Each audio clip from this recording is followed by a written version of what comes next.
Hi ha una realitat que en el món energètic fa que les inversions prèvies que hi ha, el sector energètic és molt demandant de capital, s'ha invertit durant dècades en tots els sectors, electricitat, gas, petroli, faci veure o faci pressuposar que el dia després aquelles instal·lacions segueixen allà sense més problema. I per tant, des del punt de vista del consumidor, no té que passar res, no ha de passar res, no s'ha de preveure cap tipus de situació complicada. Aquesta transició o la preparació d'aquest dia concret, especial, dia H, diríem, ens ha de portar a pressuposar un estat de continuïtat. També hi pot haver-hi algun escenari de confrontació. També en aquest cas límit, ens tenim que posar com a cas extrem si som o no suficients. I crec que hem de pensar que potser amb alguna dificultat, però mai deixarem d'estar vestits.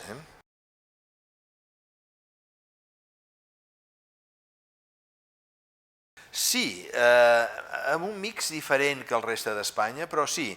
Per què dic diferent? Aquí tenim una concentració important de parcs nuclears. Tenim 3 centrals actives, amb una cistella energètica elèctrica d'aproximadament el 50% de la generació electronuclear.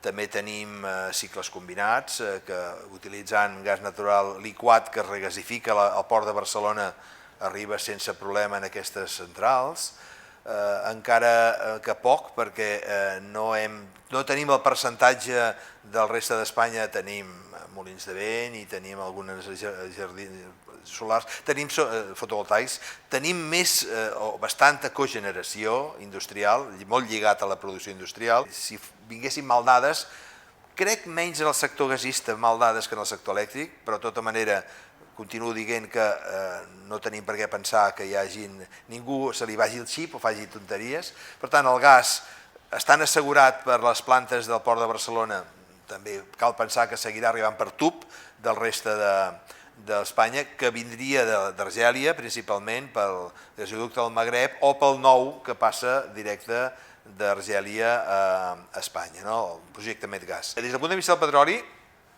evidentment tenim un fet que ja ve de fa moltes dècades, que és la planta petroquímica de Tarragona. Aquesta planta petroquímica és no solament petroli, sinó també productes derivats del petroli. Per tant, tota la cadena de producció dels hidrocarburs crec que també està assegurada. Per tant, en aquesta no esperada, crec que estic evitant a tota manera de confrontació o escenari de confrontació, també així l'abastament estaria bastant assegurat.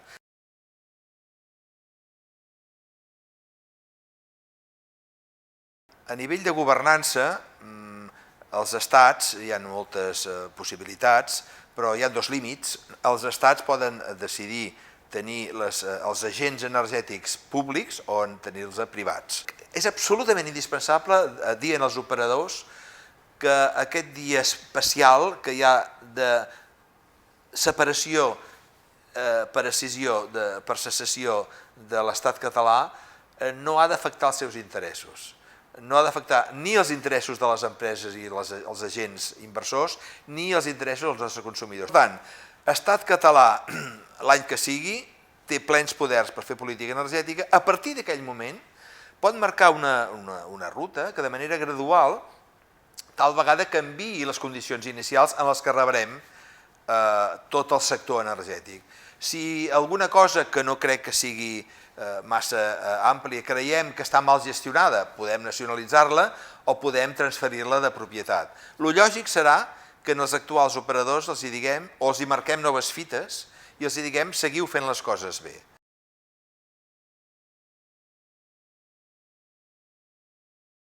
Jo crec que hi ha una cosa a fer en els propers anys i és recuperar un percentatge d'energies renovables que no tenim.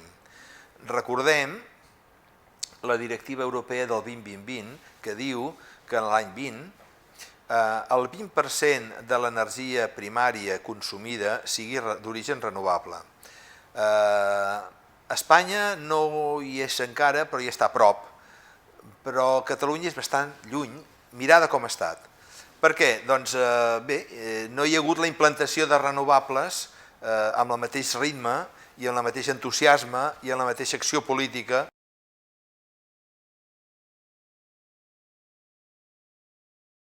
El dèficit tarifari elèctric no deixa de ser un element més dintre de la disbauxa financera macroeconòmica que tenim. La xifra, 24.000 milions, que pot arribar a 30.000 si al final de l'any passat se suma tot el que s'ha de sumar i sembla que el dèficit no s'ha aturat perquè hi ha hagut un canvi de llei que es permet seguir creixent, podem arribar fàcilment als 30.000 milions.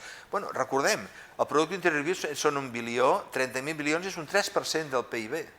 Per tant, és un problema macroeconòmic. Un problema d'estat, perquè les empreses que tenen, les 5 empreses que sostenen aquest dèficit, ho tenen als seus balanços amb la nota de que l'Estat en deu. Com se separa entre Espanya i aquesta Catalunya-Estat. Jo crec que no anirà separat del reste de la macroeconomia.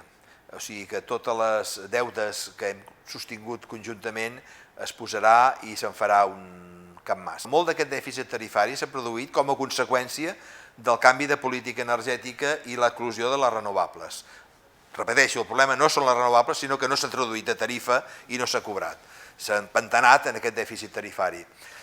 Què passa? Que a Catalunya el percentatge de renovables que hi ha a Espanya és molt menor. Tenim una porció molt més petita, no tenim ni la quarta part del que ens pertocaria si féssim un valor mig de tot Espanya. Per tant, a l'hora de negociar el dèficit podem dir, escolteu, aquest dèficit s'ha produït perquè hem creat renovables, però no tenim les renovables del valor que té Espanya. És un argument, però no sé si valdrà. En qualsevol cas, som el 20% del consum espanyol, doncs mira, 20% són 5.000, 6.000 milions de dèficit que ens pertocarien.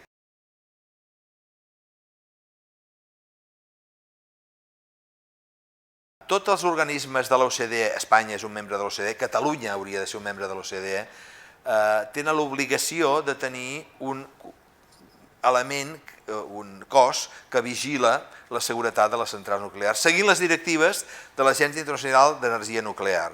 Per tant, què s'hauria de fer? Simplement crear aquesta agència i que aquesta agència es doti amb els elements absolutament normats de vigilància.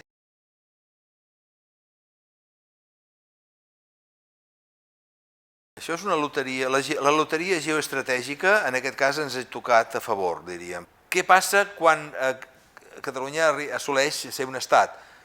En principi no té que passar res perquè recordem que aquestes infraestructures molt desitjades a Europa, els projectes TEN, Trans-European Networks, promouen justament aquest desenvolupament d'infraestructures i ho promouen perquè és fer Europa. Fer Europa vol dir estar més interconnectats, que hi hagi més possibilitats d'intercanvi de tota mena, en particular energètic. Amb un cert límit, doncs en aquest cas vol dir que Catalunya està molt ben interconnectada, és una raó més per dir que no té sentit que ens desacoplem d'Espanya, cap ni un. Per tant, seguirem connectats amb Europa, serem la connexió de Catalunya amb el reste de la península ibèrica, inclús amb Portugal, perquè el MIBEL, recordem, és la unió de Portugal i Espanya, i en aquest cas, el meu escenari és que el MIBEL serà de 3 estats.